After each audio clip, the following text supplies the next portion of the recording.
Amados irmãos, queridos amigos, é com muita alegria que estamos mais nesta oportunidade juntos para refletirmos um pouquinho sobre a doutrina espírita e especialmente sobre o Evangelho de Jesus, que todos nós, de uma certa forma, tentamos colocar no nosso dia a dia para ajudar nas nossas decisões, nas nossas escolhas, de forma que a gente consiga a começar a errar menos e caminhar cada vez mais rápido rumo à nossa evolução espiritual. Eu gosto sempre de ressaltar no início das minhas palestras que Jesus já nos ensinou há bastante tempo a lei da ação e reação ou da semeadura e da colheita. Nós somos espíritos livres, podemos fazer o que quisermos, temos o famoso livre-arbítrio. Mas como Paulo nos ensinou, tudo lhe é lícito, mas nem tudo lhe convém. Apesar de sermos espíritos livres que podemos fazer o que quisermos, a lei da ação e reação diz que toda semeadura que nós praticarmos, obrigatoriamente nós iremos colher. Desta forma, como a nossa semeadura ainda é bastante contrária à lei de Deus, a nossa colheita ainda é uma colheita que traz para nós algumas aflições, algumas agonias, mas temos que lembrar que Deus não quer que a gente sofra. A lei da ação-reação, ela tem um caráter educativo. Toda vez que fizermos algo de positivo, sintonizado com a lei de Deus, colheremos algo positivo. Toda vez que fizermos algo contrário à lei divina, a nossa colheita será algo que nos fará refletir, de forma a nos educarmos e aprendermos a fazer o correto. Assim, como todos nós almejamos aquele futuro ditoso, de paz espiritual, de paz de consciência, Jesus nos ensina que o único caminho para chegar neste futuro é através da transformação interna, através da transformação moral. É essa mudança de atitude que o Espiritismo espera que todos nós temos. No dia de hoje, iremos tratar do capítulo 5, do início do capítulo 5 do Evangelho segundo o Espiritismo, Bem-aventurados aflitos, nos itens de 1 a 3, que tratam da justiça das aflições. Antes de nós entrarmos exatamente neste item, vamos lembrar que Bem-aventurados aflitos faz parte das bem-aventuranças ensinadas por Jesus, no Sermão do Monte. O Sermão do Monte de Jesus foi onde Jesus faz um discurso para todas aquelas pessoas que o seguiam e mostra tudo aquilo que devemos fazer, de que devemos praticar se quisermos evoluir. A base moral desse sermão é tão grande que Gandhi, que não era cristão, tem uma frase que ele diz que se todos os livros sagrados da humanidade fossem perdidos e se fosse mantido apenas o Sermão do Monte, nada estaria perdido. Mostrando então como é que o Sermão do Monte tem um conteúdo que nos agrega, nos mostra, é uma receita de bolo que nos mostra o que nós devemos fazer. E essa parte do Evangelho segundo o Espiritismo, no capítulo 5, Kardec coloca os bem-aventurados aflitos. Na verdade, é o maior capítulo do Evangelho segundo o Espiritismo, porque de aflição a gente conhece e a gente necessita de consolo, né? Vivemos num mundo de provas e expiações. E Kardec, com toda a sua didática, o interessante é que ele para um pouquinho as bem-aventuranças, que vai continuar no capítulo 7 e 8, e no capítulo 6 ele coloca o Cristo Consolador, mostrando que todas as nossas aflições, ela tem um consolo nos ensinamentos de Jesus, na conduta que Jesus nos ensina. Jesus, além de nos ensinar, ele praticou, ele mostrou que todo o seu ensinamento, se ficar apenas na boca e no ouvido, não adianta de nada. Tem que ser colocado no nosso coração e na nossa conduta de vida.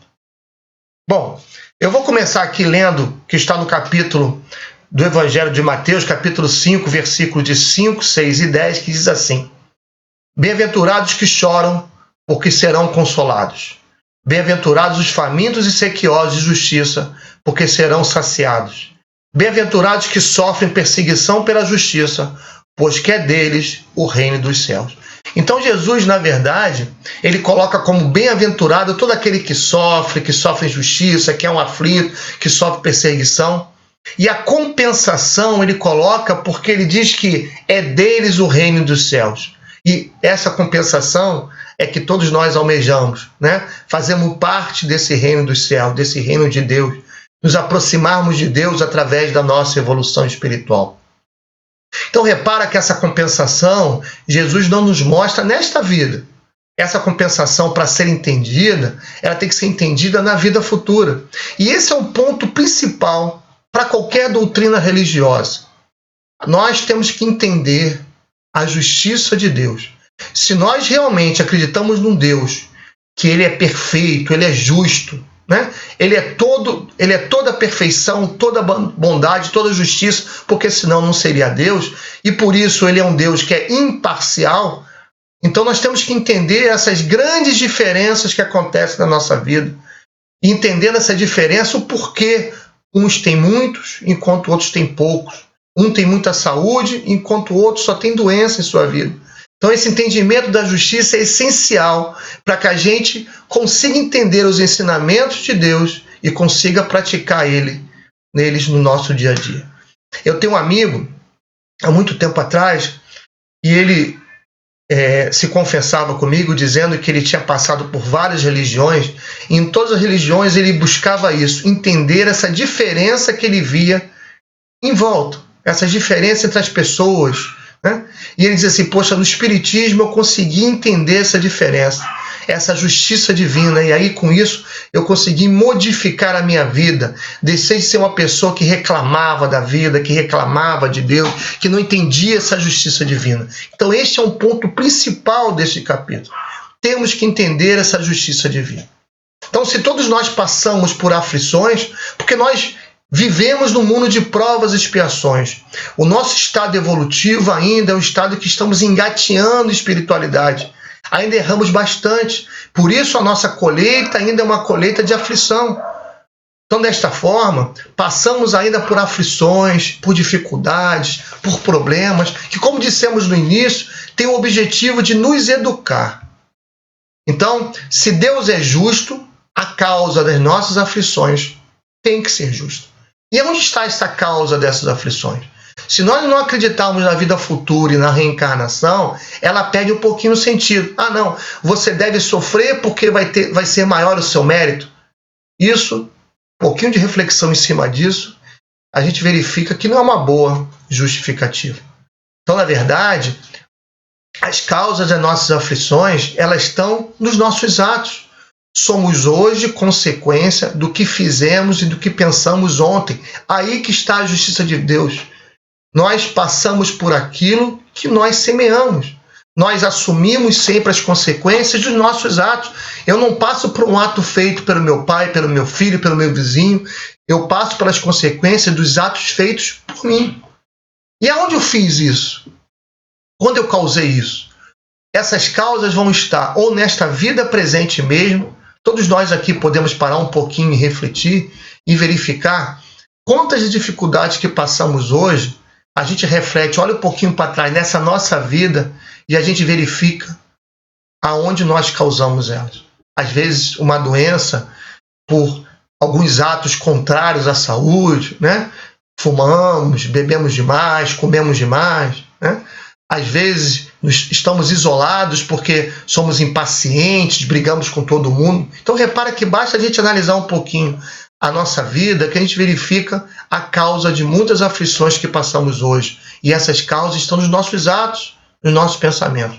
Às vezes não conseguimos observar essas causas nessa nossa vida. E onde estão essas causas então? Estão na vida futura, estão na vida passada, né? Eu tenho um exemplo familiar, eu tenho um primo que teve um filho e que nasceu com cirrose. Se a gente tem um adulto com cirrose, rapidamente, com a nossa vontade de julgar os outros, como nós infelizmente julgamos, falar, ele passa por isso porque bebeu muito na sua adolescência, na sua juventude, conseguimos verificar a causa disso na vida dele. Mas num bebê recém-nascido, qual é a causa da cirrose? Essa causa, então, está com certeza num ato passado. E esta aflição é uma aflição que faz com que esta criança que vai crescer, os seus familiares, os seus próximos que convivem com ela, aprendam com esta lição. E aqui está um ponto importante. Jesus não oferece o reino de Deus para os aflitos, ele oferece para os bem-aventurados com a aflição. Se a gente for no dicionário, o bem-aventurado é aquele que desfruta, aquele que aproveita.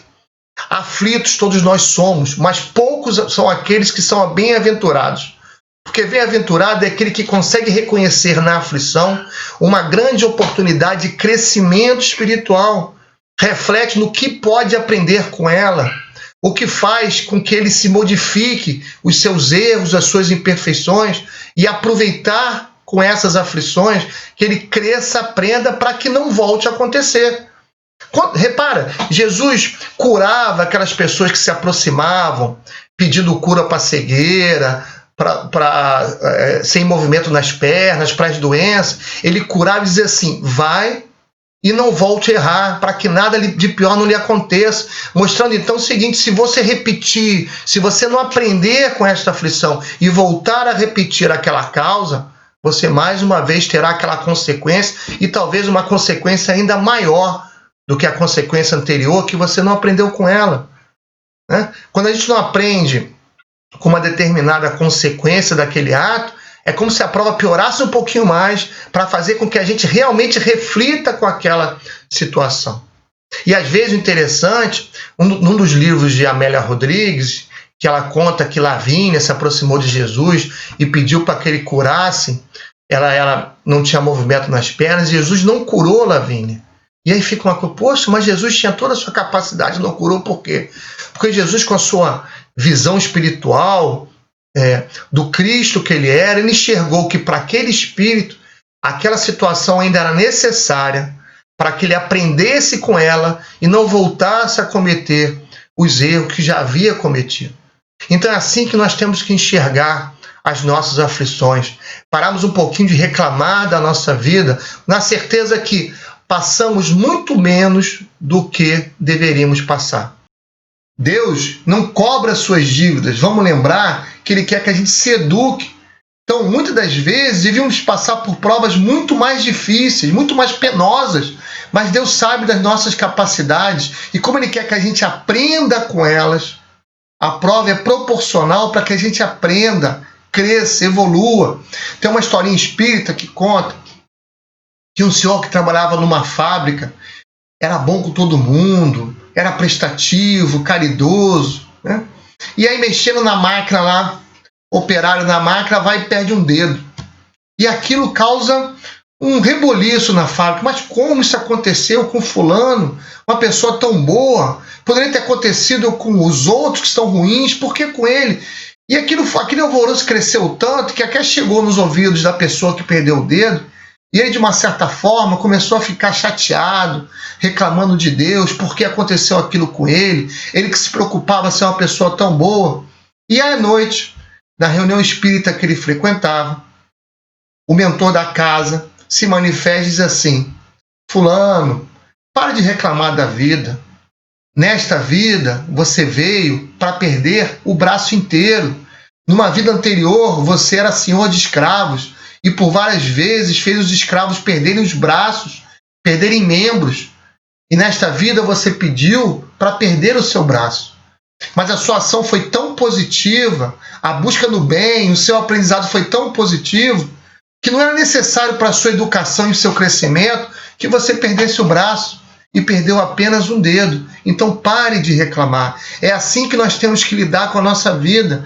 Pararmos de reclamar porque a nossa dívida é maior espiritualmente do que aquilo que a gente está colhendo. Temos que refletir e aproveitar essa situação e nos tornarmos um bem-aventurado com a aflição que nós passamos. Repara que não estamos dizendo que temos que buscar aflições. Se estamos passando por uma aflição, se estamos passando por um problema, se estamos passando por uma dificuldade, temos que buscar saná-lo, curá-lo. A diferença é, por mais que nós nos esforcemos, tentemos, se aquilo, na verdade, não conseguimos tirar aquilo da nossa vida, é que temos que passar por aquela situação e verificarmos e refletirmos o que temos que aprender com aquela situação. Porque nós, pelo nosso estado evolutivo, nós, infelizmente, ainda crescemos pelas aflições. Porque está lá no Evangelho, né? O amor cobre uma multidão de pecados. Através do amor, das boas ações, da caridade, a gente também consegue crescer e evoluir. Essa historinha que eu contei, que a pessoa perderia o braço, perdeu apenas o dedo, foi os atos positivos, o amor que ela praticou, que fez também que ela, de uma certa forma, pagasse a sua consciência daqueles erros passados que ela tinha. Mas nós, dizemos assim, por uma certa preguiça de crescimento, né? Às vezes a gente não coloca o nosso crescimento espiritual como objetivo de vida. Repara que nós temos objetivo de vida para várias coisas materiais. Eu trabalho, eu quero uma casa nova, um carro novo, melhorar no trabalho. Tudo isso é digno, mas não podemos esquecer que viemos deste mundo não para passear, mas para crescermos espiritualmente. Devemos e temos que adquirir virtudes. Então temos que colocar também os objetivos espirituais na nossa vida. Então, para isso é que temos, de uma certa forma, aproveitarmos, refletirmos com as dificuldades que nós estamos passando. Quantas vezes a gente busca facilidade nas nossas vidas? E pela facilidade, pelo nosso estado vibratório, se a nossa vida é muito tranquila e muito fácil, a gente deixa de lado, né, o nosso crescimento. Acabamos querendo aproveitar a nossa vida material e não nos preocupamos. Necessitamos ainda que a aflição bata a nossa porta para nos chamar a atenção e dizer: Jorge, você precisa crescer, você precisa aprender, você precisa evoluir. Lembra do nosso lar, o marido da dona Laura, que vai reencarnar, ele reúne o grupo espiritual, né? E o que ele pede aos amigos e familiares que vão ficar no mundo espiritual? Que, por favor, que vocês não deixem que eu tenha facilidade na minha vida. Repara que é o oposto que nós constantemente pedimos nas nossas preces, nos nossos desejos. Aquela musiquinha do final do ano, né? Muito dinheiro no bolso, saúde para dar e vender. Será que isso vai ser útil para a minha vida? Ninguém está dizendo aqui que o bem material, que uma facilidade material, uma vida material tranquila é ruim. Não. O que nós estamos querendo mostrar é que nós precisamos dar o verdadeiro valor para a nossa vida, que é buscarmos os bens espirituais. Por isso que na segunda passagem que tem neste item, que está no Evangelho de Lucas, que ele também comenta o início, é bem parecido, diz assim: Bem-aventurados vós que sois pobres, porque vosso é o reino dos céus. Bem-aventurados vós que agora tendes fome, porque sereis saciados. Ditosos sois vós que agora chorais, porque rireis. É bem parecido com o que está em Mateus. Mas ele complementa: Mas ai de vós ricos, que tendes do mundo a vossa consolação. Ai de vós que estáis saciados, porque tereis fome. E ai de vós que agora rides, porque sereis constrangidos a gemer e a chorar.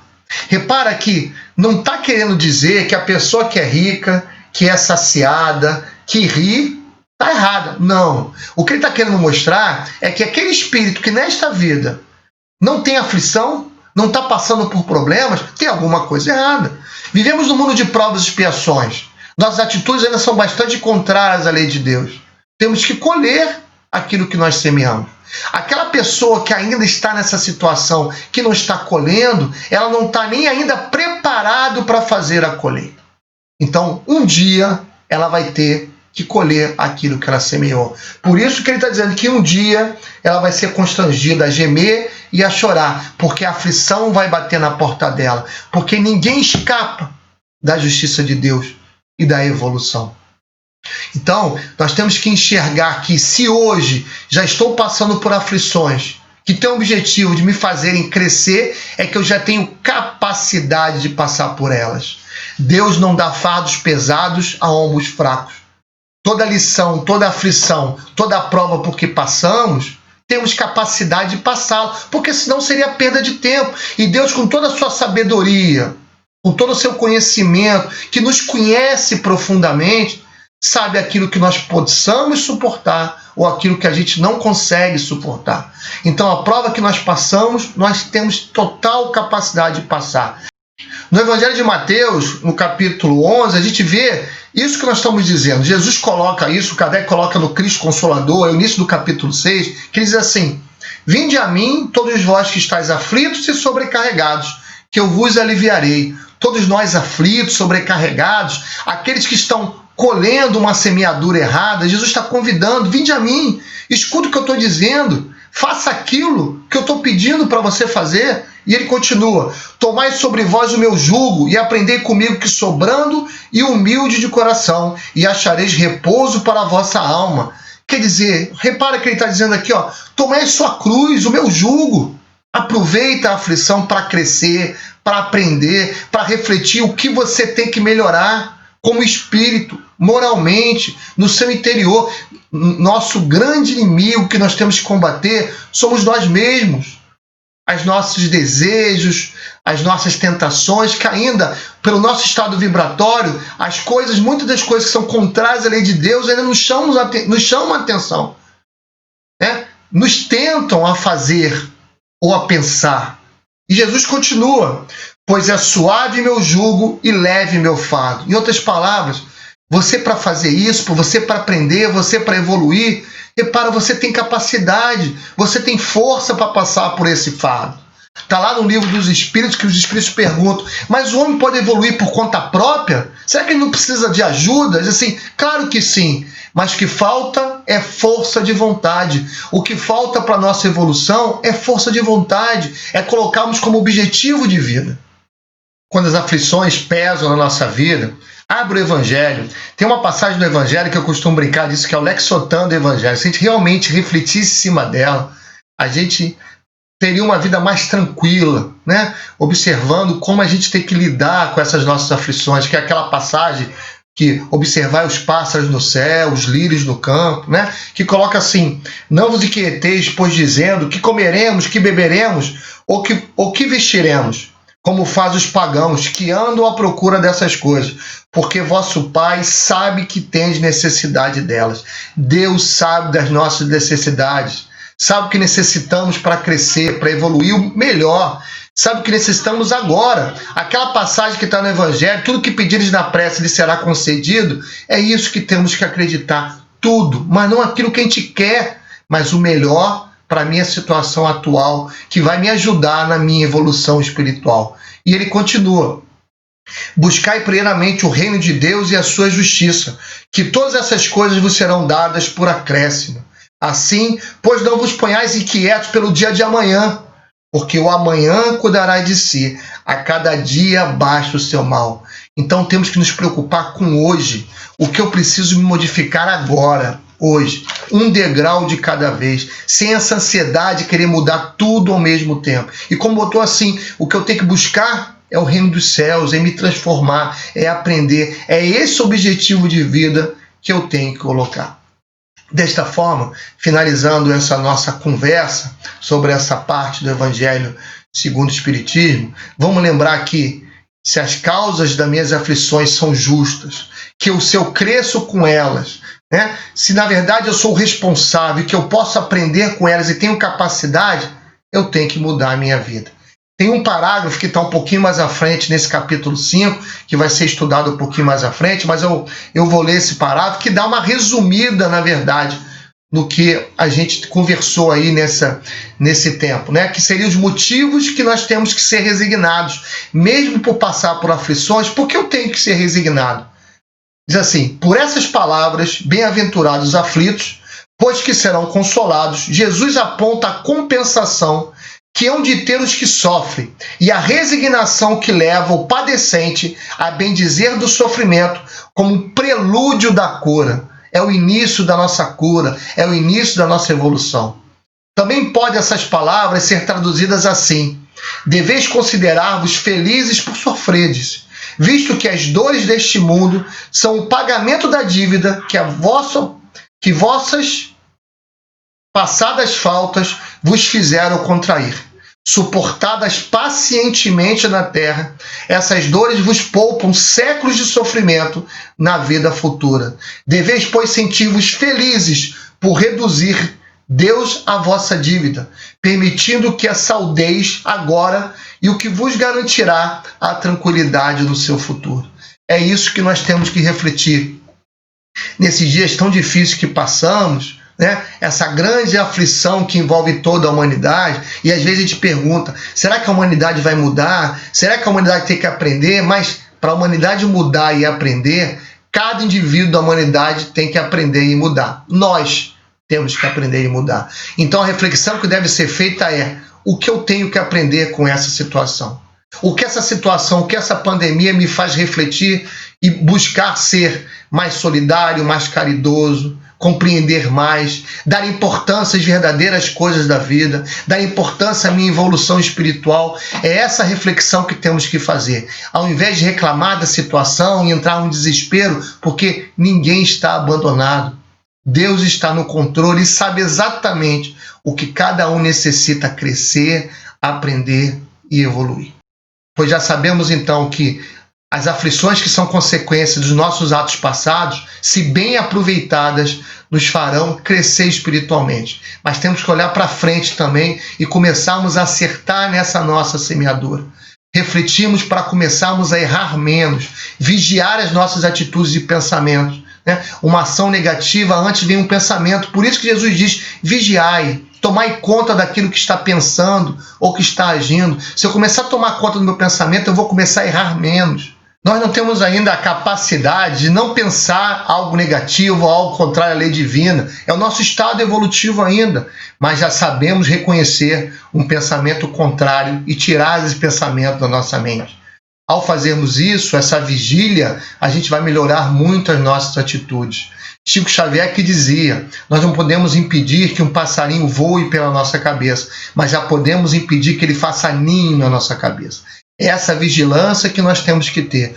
Tomar conta do que estamos pensando, tomar conta do que estamos agindo. Tomar conta dos outros é fácil, temos que tomar conta de nós. Assim a gente vai exercitar essa vigilância e vai começar a mais tomar conta do nosso dia a dia e a nossa atitude vai melhorar. E através dessa busca de crescimento eu começo a semear corretamente e a minha colheita melhorará dia a dia.